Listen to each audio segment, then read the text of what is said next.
Hello ladies and gentlemen, and welcome back to my channel for another Hot Toys Marvel 1/6 scale figure unboxing and review.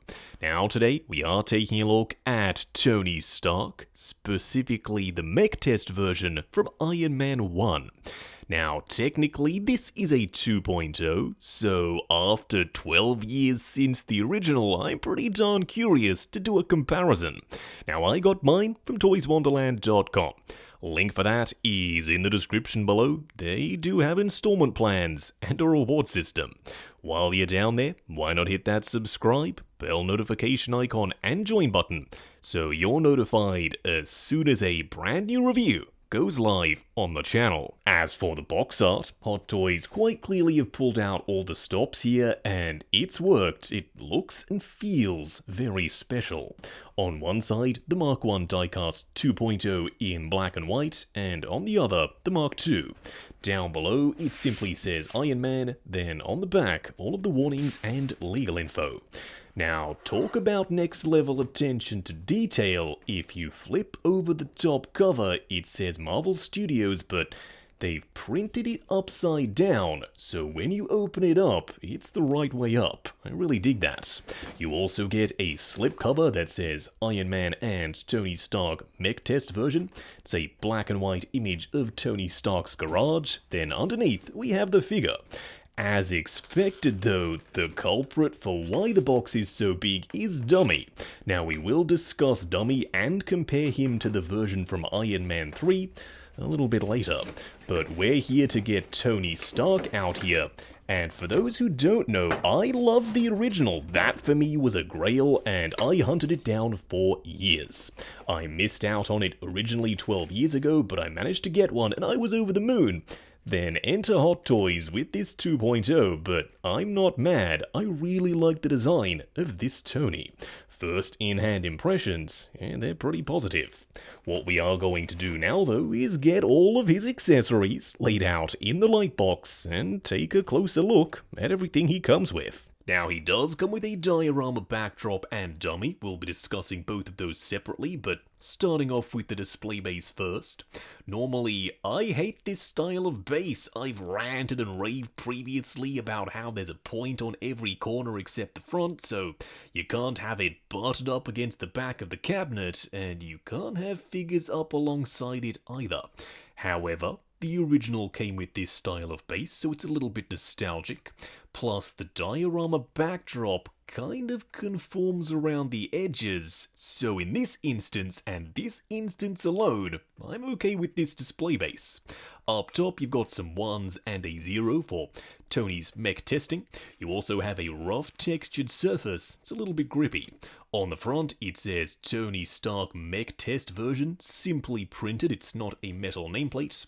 Then we have an articulated flight pole and a spring-loaded waist clamp. Whereas the original had a fixed flight pole, this one's a little bit more flexible. I cannot believe I just defended that stupid diamond display base, but I did. Now you also get 2 exclusive accessories if you get the special edition version. Starting off with the Mark II faceplate, it's suitably metallic. You also have some scribblings on the outside which are accurate to the film. On the inside, some sculpted tech detail that unfortunately is unpainted, but I give it a pass because it's got some magnets that have a very specific use we'll discuss a little bit later. Then for the arc reactor, this is of course the gift that Pepper gives to Tony that ends up saving his life after Obadiah steals his upgraded arc reactor. It does say proof that Tony Stark has a heart, and you can open it up and articulate the arc reactor. Plus, the icing on the cake, there's a power switch. When you flick it, the arc reactor turns on. This might just be my favorite accessory here, but weigh in down below. Do you like either of these two pieces, or did you get the regular one because you don't really care about them? I guess they're not really all that essential. They're just nice throw-ins or set dressing to pop in and around your Iron Man display, but I love little things like that. It's the small touches that count. You also get 2 sets of hands. that's it. No closed fists, no ungloved hands. They are wearing fingerless gloves with the repulsors in the middle. Now, if you're wondering how they compare to the hands that came with Mech Tony 1.0, well, it's the same sculpt, the same wrinkling, the same texture, but for some reason there's a red dot on the palm for the original, where the new one doesn't have any red dots at all. It's also a little bit more glossy. What we are going to do now, though, is get the backdrop out here. If you were expecting something crazy for the backdrop, I'm sorry to disappoint, it's cardboard. At the very least, it's huge.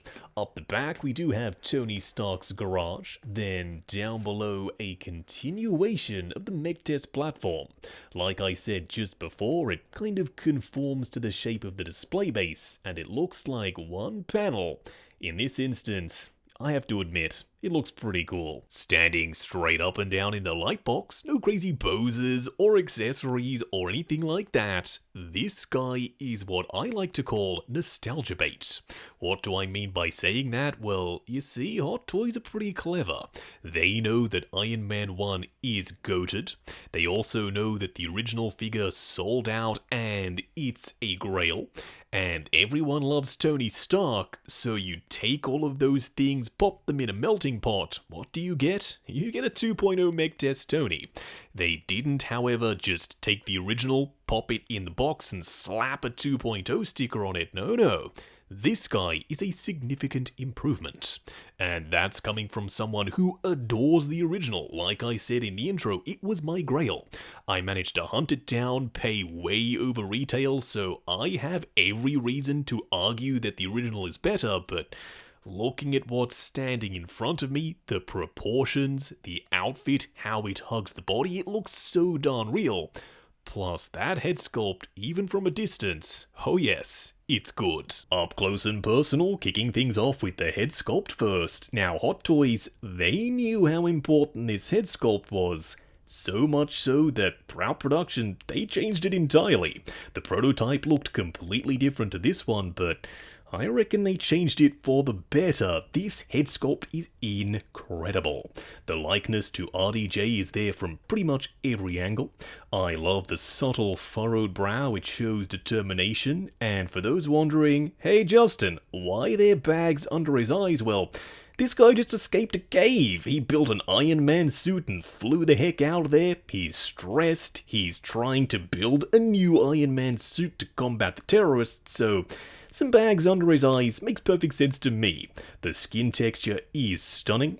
He also has this really finely sculpted hair with these strands around the front made of rubbery plastic. It just adds a little bit of dimension and some natural shadows on his forehead.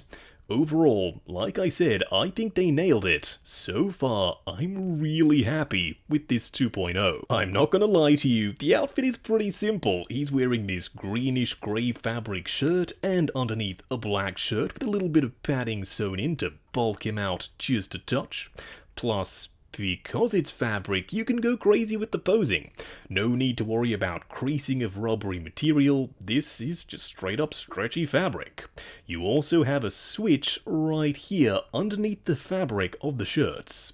Now, if you flick that switch, you can turn on his arc reactor, but I would have preferred some kind of touch panel, cause having to finagle a switch through the shirts, it's not ideal.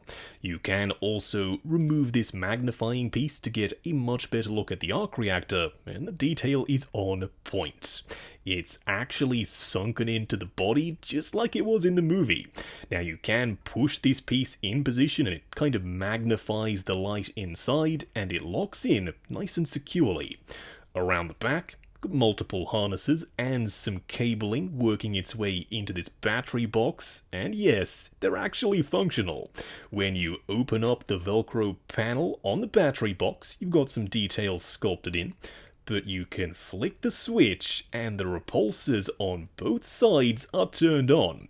No need to worry about batteries in the arms, one box, and away you go. Speaking of the arms, there is so much to look at here. It kind of looks like they would hinge open with these hinges on the outside, but as far as I'm aware, they don't. Please don't try and open them to avoid damaging anything. You have multiple pistons and wires, plus some real wires. Some of these are sculpted, and like I said, some of them are indeed real. Around the back, these cables do plug into the forearm, and that's what powers the repulsors. You can also still bend the elbow. This hinge is fully functional. Now, the belt is made of pleather, and you will have to take this off to pop the batteries inside the chest. Not the easiest thing in the world to do, but fingers crossed, you only have to do it once. The pants are all fabric, and I like the corduroy texture on the surface. You also have some cables working their way down underneath the knee pads, and it kinda looks like they power the boots, but no, they don't. They're just there for show. In fact, if you don't want them there, you can remove them entirely. The knee pads are separate pieces, velcroed on and adjustable. Plus, these knee pads are a rubbery plastic. Coming down to the boots though, they are absolutely gorgeous. They're once again that shiny metallic silver. There's a ton of pistons and some multicolored wiring that's different from one side to the other, but around the back, you've got the pistons that were going up and down in the movie. These boots, in my opinion, might just be worth the price of admission alone. I know, crazy to say for some boots, but when you get this guy in hand, you'll see what I mean. On the underside, you have one more party piece. You can flick the switch and the repulsor/boot jet section, it lights up. I actually had to do a double take because that's not all that lights up. If you flick the switch, you've got some blue LEDs on the front and some blue LEDs around the back. That's something that I didn't notice at first. It's another cool addition. For those thinking, Justin, enough about Tony, we want to see the real star of the show, the one character in this set that's actually still alive and kicking in the MCU. It's not Tony, it's Dummy. Now, down below you can swivel the base, it's articulated. The main body is done in gunmetal plastic with some airbrush shading on the rivets and around the base of this yellow section, so he doesn't look brand new and pristine. You also have multiple cables and some proper articulated actuating pistons. You can swivel the top section and move the claw piece forward and back, plus left and right. Then you've got the fire extinguisher connected with a cable. If you wanted to, you can remove it, but then it kind of just dangles there. Not really my favorite way of displaying dummies, so more than likely he's gonna hold it. You can also actuate the little claws in and out. They're painted in bright silver. And the little black gripping pieces kinda slot between the top and the base of the fire extinguisher. And when you close it up, it's relatively secure. I was pretty darn curious to compare Dummy to the robot that came with propulsion test Tony from Iron Man 3, cause quite surprisingly, there are a few differences here. Now, the base for Iron Man 3's version is significantly bigger, and there are some actual rolling wheels. The main body, however, is identical, except for this U on the main piston for both sides. Now, in the film, there were two of these guys. One of them was holding the video camera, while the other one doused Tony, so pretty sure that's what I'm going to do in my display as well. Now, on Dummy, you do have that kind of permanently attached fire extinguisher, whereas the Iron Man 3 version just has the claw. For a quick side-by-side comparison, here we have the original Mech test Tony on the right and the new one on the left. I was expecting the new one to be the taller of the two, but he isn't. Hot Toys kept the height consistent. It's pretty surprising. Normally, 9 times out of 10, Hot Toys, if they're redoing a figure they've made in the past, the new one just by default is going to be taller.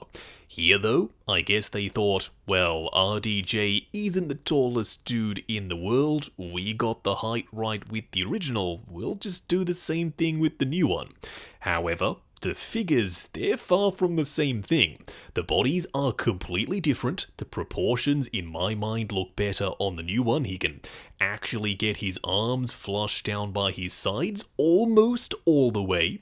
You also have completely different colors for the outfit, and that head sculpt, it's night and day. Next up, here we have the Arc Reactor Creation Set Tony Stark from Iron Man 2, and once again the height is consistent. Hot Toys, I didn't realize y'all were doing this with your Tony figures, but I'm all for it. It's the same character, he's not wearing the Iron Man suit. He should, after all, be the same height. Then for Iron Man 3 Tony, same height once again. I love the fact that you can have all 3 Tonys, one from each film, lined up in the collection. The heights are consistent, they look darn good standing together. Then lastly, the Mark III Diecast 1.0. We will redo this comparison when 2.0 comes out, because I kinda see Mech Test Tony and the Mark III as companion pieces. They look really good together. Mark III is a little bit taller. As you'd expect, Tony's in the full suit. It's been bulked up just a touch. For the segment that I personally have been most excited for, it's head sculpt comparison time. We get to see how Hot Toys Tony Stark head sculpts have evolved throughout the years, starting off with the original Mech Test Tony. It's a 12-year-old head sculpt, but even for back in the day, it was really good. I can see the likeness to RDJ, but no matter which way you look at it, the new one is superior. The skin texture is way more HD, the sculpt for the hair is a lot finer, plus I just reckon the likeness is much closer to RDJ than the original. Then of course we entered the era of Iron Man 2. His hair was slightly shorter on the sides but much fuller up top, and Hot Toys are still using this head sculpt to this day. That's because it's a really strong likeness. Now do let me know which of these two you prefer down below. Then for Iron Man 3, a brand new hairstyle once again. This head sculpt was never really my personal favourite, but I know a lot of people really do like this, compared to the new one though. Once again, no contest. And lastly, the Mark 50 head sculpt. We saw this with the Mark 46, and with the Mark 47, and the Mark 50, and the Mark 85, plus the Team Suit Tony, so yeah.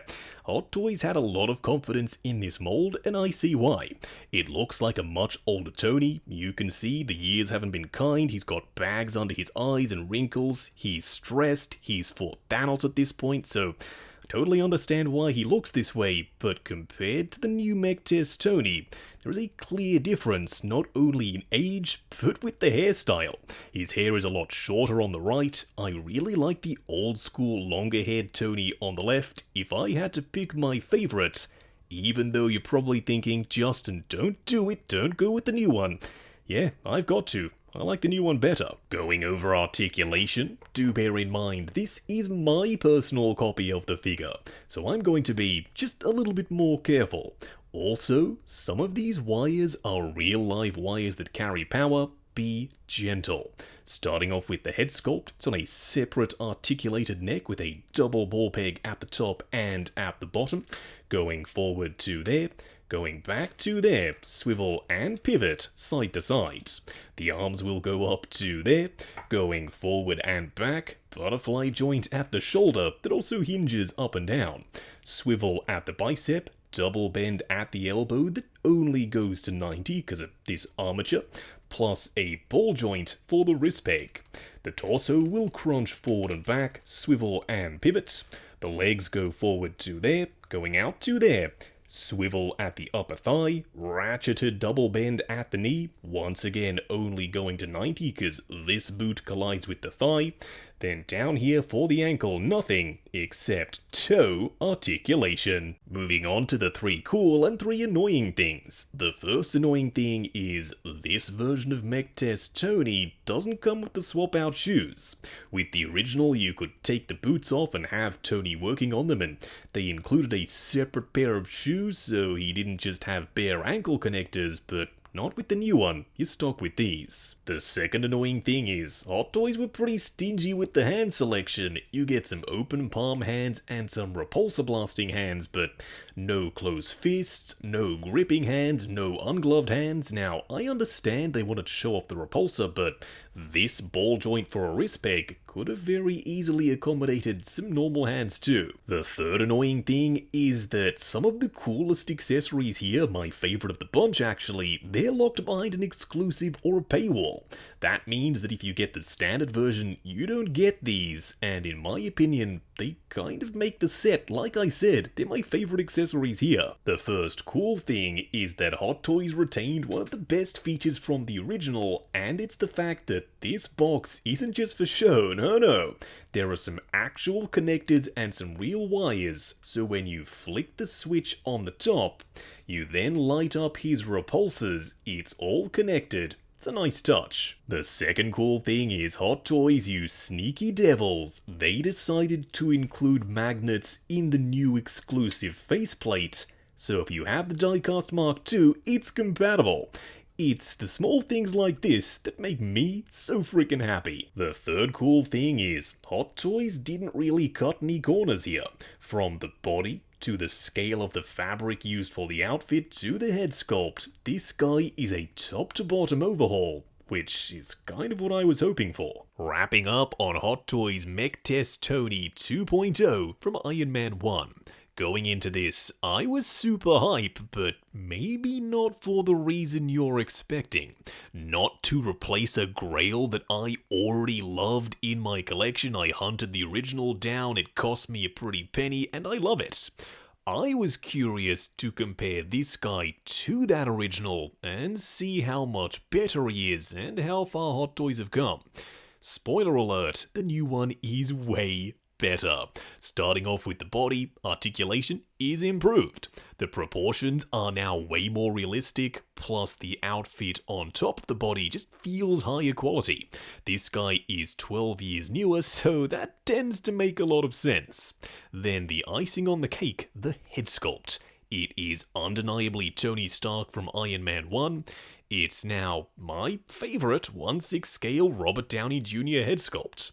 The previous versions have been on point, but I reckon this one is going to go down in history, in Hot Toys history I should say, as a new grail.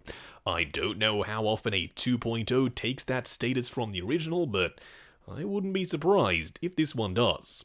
Plus, you get the light-up arc reactor in the little clear container that says proof that Tony Stark has a heart, a nice touch as an accessory, and the faceplate that's compatible with Diecast Mark II, plus the big honkin' display base and the backdrop. This is a true Iron Man, or Tony Stark centerpiece. Now, I got mine from toyswonderland.com. Link for that is in the description below. They do have installment plans and a reward system. While you're down there, why not hit that subscribe, bell notification icon, and join button if you like the sound of seeing your name in the end credits of my reviews. Like, comment, and subscribe, and we'll catch you in the next video.